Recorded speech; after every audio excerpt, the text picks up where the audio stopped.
Welcome back. As we mentioned, Congresswoman Mikie Sherrill just called on President Biden to drop out of the presidential race. Joining me now from Capitol Hill is NBC News correspondent Vitali. So, Ali, what can you tell us about what's going on here?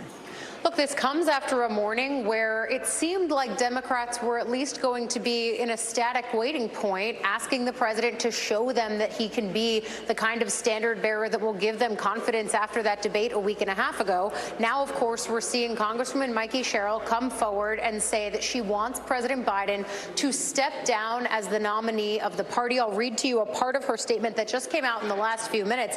She says, "I know President Biden and his team have been true public servants and put the country in best interests of democracy first.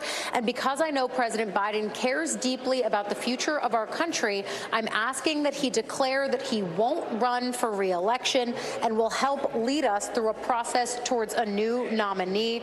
Of course, Sherrill becomes the 7th Democrat to publicly call for President Biden to resign his post as the Democratic nominee. She's the 9th overall because, of course, we've had some reporting that takes us inside private phone calls and other conversations that Democrats have had with their colleagues, but certainly not the trend line that you want to see if you're the Biden campaign and the Biden administration, trying to just stop the bleeding and trying to make it that Democrats stay in wait-and-see mode, allow him to prove himself as the nominee, instead of coming forward and saying after a week and a half they'd like him to step down.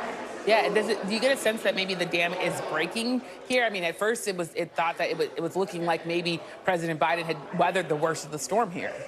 It really is too soon to say, and I've asked lawmakers this, including one fellow frontliner, Congressman Greg Landsman of Ohio. I said, do you think that after this morning, this tough family conversation that y'all had behind closed doors, that it's finally over? He said, I don't know, but he does notice that in the voters he's talking to and in the voters that other of his colleagues are talking to, he says that there is a real palpable concern about Trump being reelected, and that's why they're demanding so much of President Biden. That's why there's this skittishness and, again, reminding of the stakes here.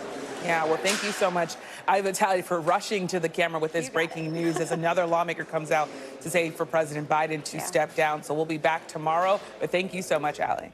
Thanks for watching. Stay updated about breaking news and top stories on the NBC News app or follow us on social media.